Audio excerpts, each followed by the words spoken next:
Mom is very biased. Every night, she will pour me a glass of milk before bedtime simply because my grades are the best. My twin sister, Melody York, and my younger brother, Jason York, have never received this treatment before. On the night before my college entrance exam, Mom brings me a glass of milk before my bedtime as usual. But the next day, I end up collapsing in the exam venue even though I've always been healthy. Because of that, I miss out on the college entrance exam, causing me to fail. Meanwhile, Melody, whose grades have always been terrible, miraculously gets into an outstanding university. Mom consoles me, telling me that it's fine to just repeat the senior year. Every night, she prepares the same glass of milk for me as usual. Before the second college entrance exam, my cousin Annie Wood is staying over at my place temporarily. She wants to have a taste of my nighttime milk, only to get berated by Mom for being shameless. But halfway through the exam, I suffer from an intense stomachache all of a sudden. After that, I get sent to the hospital for emergency treatment. That year, I end up failing the exam again. But Annie, who comes from a vocational high school, gets into a pretty good university thanks to her scores. The entire family is elated, to say the least. But the fact that I have to repeat my senior year for the third time makes me the butt of everyone's jokes. I don't understand why all sorts of health problems will plague my body when it's time for my college entrance exam. When I'm taking the exam for the third time, I tell myself that this is my final chance, so I mustn't slack off no matter what. 3 days before the exam, the only food I've ingested is the food offered by the school's cafeteria, just in case I run into more health problems on the day of the exam. But on the night before the exam, Mom brings me yet another glass of milk before bedtime. "Samantha, drink it while it's still hot. I've prepared this milk just for you." Mom leaned close to my ear, whispering, "I didn't even prepare any for your brother." The rich aroma of the hot milk made me gulp instinctively, yet I somehow heard a voice telling me not to drink it. Holding the glass, I saw my brother, Jason York, passing by the study. "I can't finish it by myself. I'll share it with Jason," I called out. Jason was stunned, then asked happily, "Really? Do I get to drink a glass of milk before sleep now?" Just as he reached for it, Mom slapped his hand away, her face grim. "It's not for you. Samantha is sitting for the college entrance exam tomorrow. This is to boost her energy." Jason withdrew his hand, aggrieved. "Why does only Samantha get to drink it?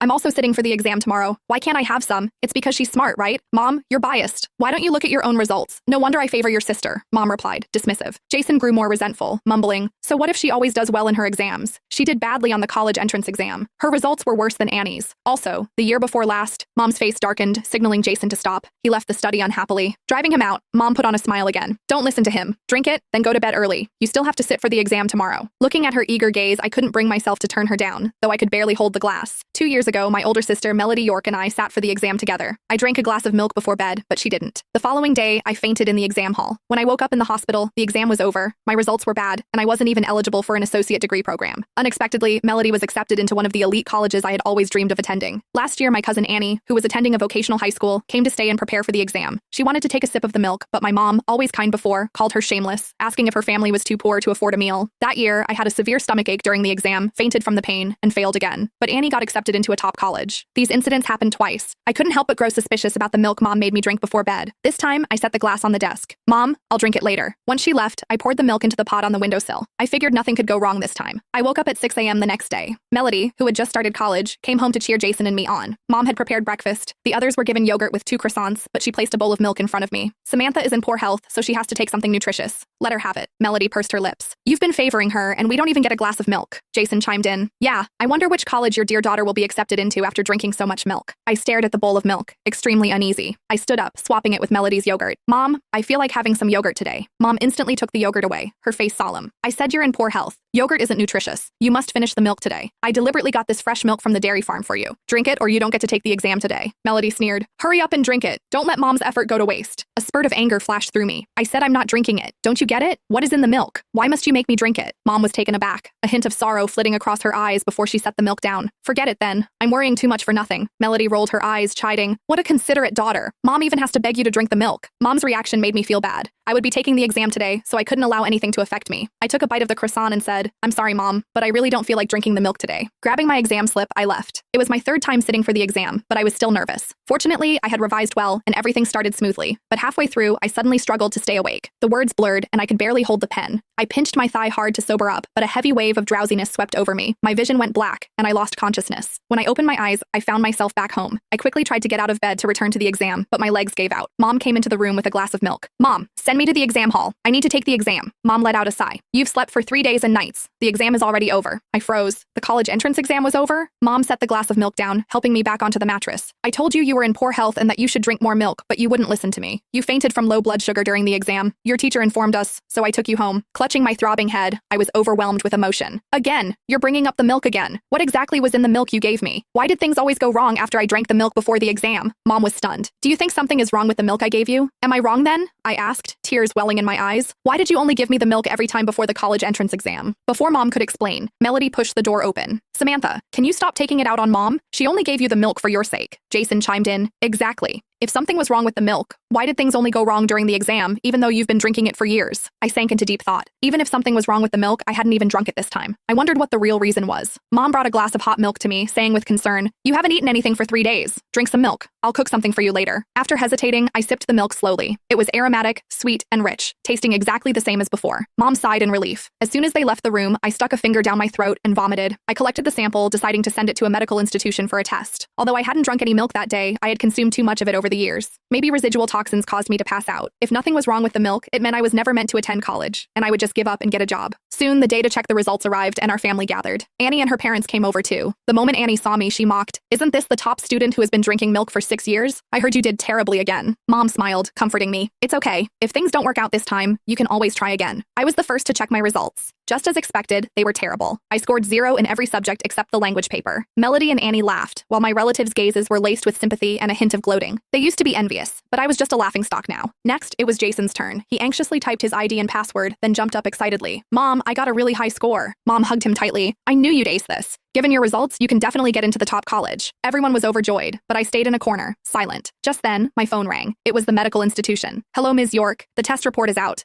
When will you come to collect it?" I asked anxiously. "Is there anything wrong with the milk?" "Based on the test report, it's just normal fresh milk. We didn't discover any other issues," they replied. My heart sank instantly. There was nothing wrong with the milk. All of this happened simply because I was unfortunate. I stared at Jason, who was surrounded by everyone celebrating, still filled with doubt. I knew his grades. He stayed up playing games and slept through classes, barely scoring 10 points on his exams. He could never get such a high score. I suddenly thought of Melody and Annie, and a shocking realization slowly emerged. I shot to my feet and exclaimed, "I want to request a remark on my exam papers." The room fell silent. Mom questioned in disbelief, "What do you want to do?" I repeated myself. Melody burst into laughter. "Samantha, are you sick because you slept for too long? You only sat for 1 paper. How are you supposed to remark them?" "Not only do I want to request a remark on my exam papers, but I also want Jason's papers checked," I demanded. The color drained from Jason's face before he flushed red with anger. "Samantha, what do you mean? Do you think I couldn't get a high score?" "I don't think you could get such a high score. Your results should have been mine," I replied bluntly. Silence gripped the room for a moment before everyone laughed. Mom walked up, patting my shoulder. "Samantha, are you too stressed out these days?" Exasperated, I swung her hand away. "I'm serious. I don't understand why they did so well in the exam when they were always fooling around, while I did badly." Pointing at Melody, I asked, "Melody, how many lessons did you actually attend during high school? Your workbook was empty. How did you get into an elite college?" Melody's face fell. Before she could retort, I pointed at Annie. "Annie, you didn't even attend high school. How could you be accepted into a top college?" Annie fumed, her face turning red. I pointed at Jason again. "Jason, you play games all the time. You were always late and left early. Have you ever scored well before?" Jason lowered his head. "Did you guys swap your scores with mine?" I bellowed. Mom lost her patience and yelled furiously, "Samantha, shut up. Do you think you're filming a TV show? Who is capable of swapping your score? Do you really think you're a top student? I'll make a call to check your score right now, okay? The Department of Education will tell you if they did you wrong." The call went through. After reviewing the papers, the Department of Education official revealed that nothing was wrong with Jason's or my scores, adding that I could file a formal appeal if I disagreed. Hanging up, Mom sighed and confessed, "I didn't want to tell you about this, but your mental health is deteriorating." I was baffled. "What do you mean?" Mom explained, "You've been suffering from a mental illness. You always think you're the best student." She said I had always performed poorly in exams, while Melody, Annie, and Jason were the actual top students. According to her, I had developed a delusion, imagining myself as a genius. Instead of shattering my bubble, the family had played along to help with my treatment. I stared at everyone in the house, the room spinning around me. Mom's eyes brimmed with tears. "Your results weren't good, so you had a mental episode during the exam every time. Now that you know the truth, let's not take the exam anymore." I felt a lump in my throat, struggling to breathe, while my relatives sighed in sympathy. Melody walked up, patting my shoulder. "Samantha, it's time you face reality." Refusing to believe it, I casually flipped through an advanced exam paper on the desk, but I couldn't even answer a single question. I finally gave up and stopped trying for college. Mom managed to get me a job at a beverage store. One day, my colleague arrived late for work. Holding 2 packs of fresh milk, she apologized embarrassedly. "I'm sorry, I woke up late. Have you eaten? Drink some milk. It's sold directly by a local farm here, and it tastes completely different from these artificial beverages." I rejected her instinctively. Since giving up on the exam, I had never touched fresh milk again. But as she insisted, I finally took a sip. I froze, my mind racing. "Did you say you got this milk from the dairy farm?" "Yeah, it tastes good, right?" she replied. I began to tremble violently. The pack of milk slipped from my fingers, spilling all over my clothes. I finally knew the dark secret hidden in the milk Mom had given me before bed.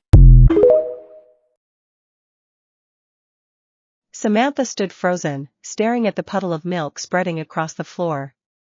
"No." She grabbed the carton with shaking hands and read the label again. The milk was from Green Valley Dairy Farm. The exact same farm Mom had proudly mentioned the morning of her last exam. I deliberately got this fresh milk from the dairy farm for you. Her breathing quickened. She lifted the carton to her nose. It smelled identical. Not sweeter. Not richer. Just fresher. Her colleague frowned. What's wrong? Are you allergic? Samantha whispered. This isn't the same. What? This milk tastes normal. Her colleague laughed. It's just fresh milk. No, Samantha muttered.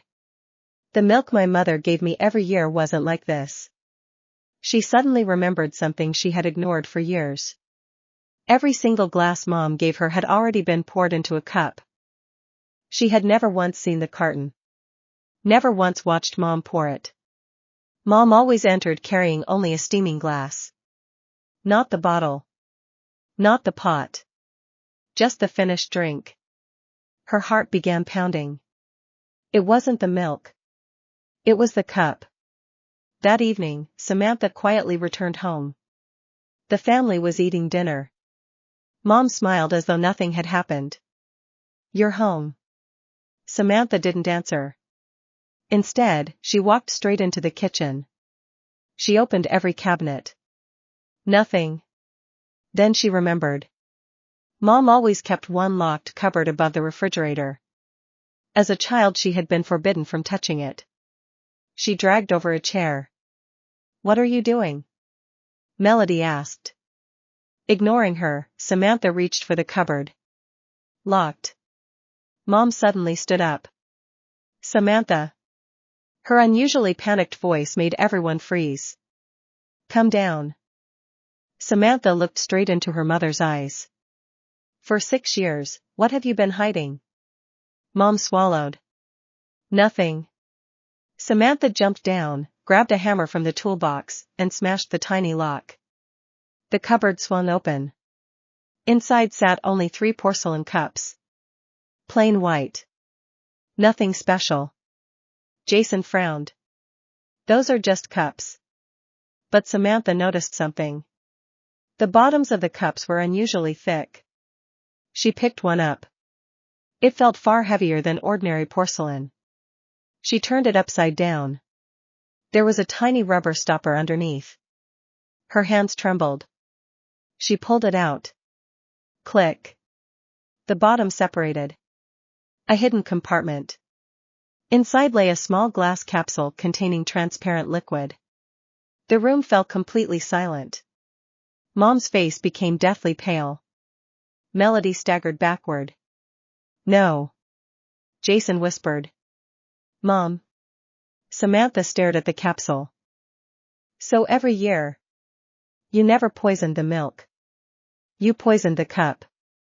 The liquid slowly seeped through tiny holes built into the inner wall whenever hot milk was poured inside. By the time Samantha drank it, the liquid had already mixed perfectly. No residue remained in the cup. No toxin remained in the milk she later tested. Only fresh milk. Exactly what the laboratory found.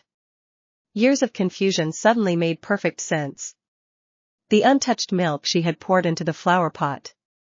The breakfast bowl. The collapse during the exam. Even the milk 3 days later in bed. Every dose had come from one of these cups. Samantha looked at her mother with tears streaming down her face. You drugged me. Mom burst into tears. I had no choice.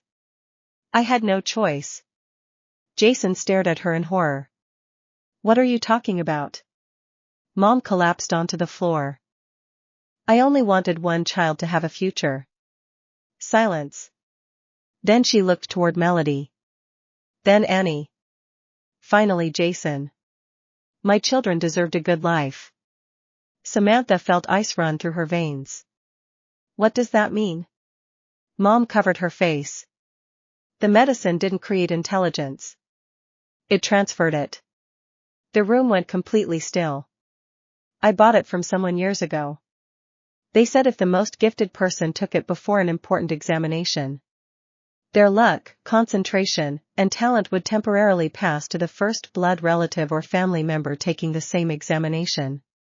The gifted child would fail. The chosen one would succeed. It worked. Her voice cracked. It worked every time. She looked at Melody. I wanted Melody to escape our poor family. Then toward Annie. My sister begged me to save her daughter. Finally. Jason. Our son had one last chance. I couldn't let him waste his life. Samantha could barely breathe. So. You sacrificed me. Mom sobbed uncontrollably. You were always smart. You could try again. They couldn't. Samantha laughed. A broken, hollow laugh. I tried again. You made sure I failed. I tried a second time. You stole that too.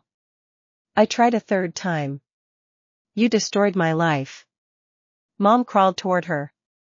Samantha. Please forgive me. Samantha stepped back. No. She pulled out her phone. This time. I'm calling the police. The smile disappeared from Melody's face. Jason turned ghostly white. For the first time in 6 years. The truth had finally come to light. Mom lunged forward. Samantha, don't. But Samantha had already dialed the emergency number. Hello. I'd like to report years of intentional poisoning and academic fraud. The room erupted into chaos. Jason grabbed Samantha's wrist. Hang up. Mom didn't mean it. Samantha shook him off. Didn't mean it? I lost 6 years of my life. I was called crazy. I was told I had a mental illness. You all stood there and watched. The operator calmly asked for the address. Within 20 minutes, police officers arrived. The hidden compartment inside the porcelain cup, along with the remaining capsule, was immediately collected as evidence. One officer asked, "Where did this capsule come from?" Mom lowered her head. I bought it from an old man years ago. Do you know his name? She shook her head. No. Do you have any receipts? No. The officers exchanged glances. Whether her story about transferring talent was true or not, one fact was undeniable. She had secretly administered an unknown substance to her daughter over multiple years. That alone warranted a criminal investigation. Everyone at the house was taken in for questioning. Samantha also gave a statement. She described every exam. Every glass of milk. Every collapse. Every hospital visit. She handed over the laboratory report proving the milk itself contained no toxins. Then she showed investigators the hidden chamber inside the cup. One detective frowned. So you tested the milk. But never the cup. Samantha nodded bitterly. I never imagined anyone would build a poison compartment into a cup. Several weeks later. The forensic report came back. The transparent liquid was indeed a powerful sedative mixed with compounds that could cause temporary confusion, severe drowsiness, and memory impairment. There was absolutely no scientific evidence that it could transfer intelligence, talent, or exam scores. The detective sat across from Samantha. We believe your mother was deceived. What do you mean? Someone sold her a fake miracle drug. It only sedated you. Samantha stared silently. So. There was never any magic. No. Your siblings passed through their own efforts, or through ordinary cheating if any occurred. We're still investigating those allegations. The substance simply guaranteed that you couldn't perform. Tears rolled down Samantha's cheeks. All those years. Her mother hadn't possessed some supernatural way to steal her talent. She had simply destroyed Samantha's chances with an unknown drug because she believed a stranger's lie. The investigation into the exams uncovered another shocking truth. Melody's university entrance score had been falsified. Not by magic. By bribery. Years earlier, an employee at a local examination office had accepted money from several families to alter electronic records. Melody's score had been illegally increased. Annie's admission had also involved forged documents submitted by her parents. Jason's score, however, was genuine. He hadn't been a genius, but he had secretly begun studying late at night during his final year, too ashamed to let anyone know after constantly being mocked. He hadn't earned the top score everyone claimed. But he had scored well enough to enter a respectable university. When he learned the truth about what their mother had done, he locked himself in his room for 3 days. When he finally came out, he stood before Samantha. "I'm sorry. I believed Mom. I believed you were sick. I never asked why." Samantha looked at him quietly. "I know." He burst into tears anyway. "I don't expect you to forgive me." She didn't answer. Some wounds were too deep for apologies alone. Meanwhile, their mother sat alone in a detention cell, finally realizing that in trying to guarantee her children's futures, she had destroyed the one child who had trusted her the most. 3 months later, the case finally went to court. The courtroom was packed. Reporters, former teachers, neighbors, and relatives all came.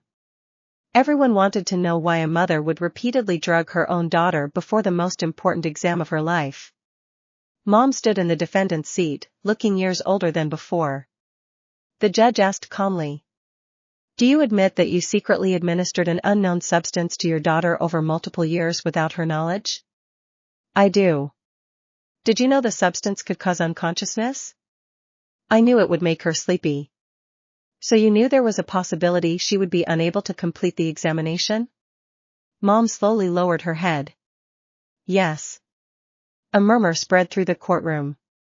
When it was Samantha's turn to testify, she remained composed. "I never wanted to be anyone's favorite. I only thought my mother loved me more because she always gave me a glass of milk." A faint, bitter smile crossed her face. "It turns out the extra love I received was simply extra poison." Even the court recorder paused for a second before continuing to type. "I repeated my senior year 3 times. I watched my classmates graduate. I watched my teachers retire. I watched everyone move forward while I remained in the same classroom. I blamed myself. I thought I wasn't working hard enough. I even believed I had a mental illness." Her voice finally cracked. "But the person who made me believe all of that was my own mother." There wasn't a dry eye in the public gallery. Melody sat in the audience with her head lowered. Her university had already expelled her after discovering her admission had been obtained through fraud. Her degree was revoked. Every company that had offered her a job withdrew its offer. She could only start over from the beginning. Annie's admission was also cancelled. Because forged documents had been used, she was banned from applying through the normal admissions process for several years. She burst into tears outside the courtroom. "I didn't know my parents forged anything." Whether she knew or not, the consequences remained. Jason was the only one whose exam score remained valid. He visited Samantha after every hearing. One afternoon, he handed her a thick envelope. Inside was every cent he had saved from scholarships and part-time jobs. "Sis, I can't return the years you lost. But I can help you begin again." Samantha pushed the envelope back. "I don't need your money. I just need you to live honestly." Jason nodded with tears in his eyes. "I will." Finally, the judge announced the verdict. Their mother was found guilty of intentionally administering a harmful substance without consent, causing serious physical and educational harm. She also faced additional penalties related to the fraud uncovered during the investigation. Before being escorted away, she turned toward Samantha one last time. "I'm sorry. I really thought I was saving this family." Samantha looked at her quietly. "You didn't save anyone. You just made sure no one could truly be proud of what they achieved." The bailiffs led Mom away. She never looked back again. A year later, Samantha enrolled in an adult education program. She wasn't the youngest student in the classroom anymore. In fact, she was older than most of them. Some classmates recognized her from the news. None laughed. Instead, they applauded her on the first day. One of her teachers smiled and said, "Learning has no age limit." For the first time in years, Samantha opened a fresh notebook. There was no glass of milk on her desk. Only a pen. And a future that finally belonged to her.